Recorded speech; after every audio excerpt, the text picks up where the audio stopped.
Quelques semaines seulement après le naufrage d'un chalutier surchargé au large des côtes grecques, 300 migrants disparaissaient au large des îles Canaries. Ce qui suscite une nouvelle fois des préoccupations quant à la question de l'immigration clandestine. Les candidats à l'immigration continuent de risquer leur vie en empruntant les routes migratoires les plus dangereuses. Au mois de janvier, on était à 440, plus de 440 morts. Aujourd'hui, plus de 1300 morts. Et ces chiffres sont, en termes de valeur absolue, ce n'est que des approximations. Donc, vous voyez, l'heure est grave. Dans un tout autre registre aussi, la situation économique du pays, l'actualité politique a plombé toute l'économie du Sénégal. Donc, ce qui vient effectivement intensifier le phénomène.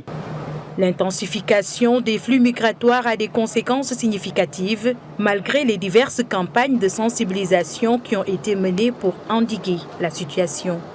Lauréat du prix du meilleur reportage sur la migration décerné par l'OIM au Sénégal, Salif Saranouro alertait déjà sur les dangers liés à l'immigration clandestine. Il faut quand même reconnaître que ça a diminué.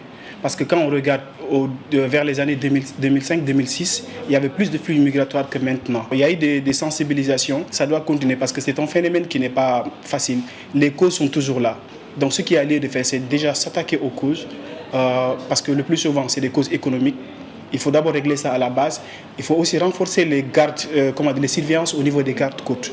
Pour trouver des solutions à ce phénomène, le président de l'association Horizon Sans Frontières propose de lancer l'initiative africaine sur la migration internationale. Nous avons proposé d'autres modalités de sensibilisation. Nous avons proposé des ateliers de relecture de la perspective avec des outils d'aide à la prise de décision.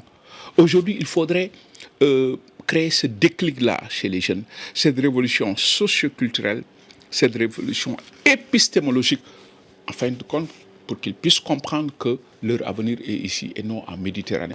Au moins 559 personnes, dont 22 enfants, sont mortes en 2022 en tentant d'atteindre les îles Canaries.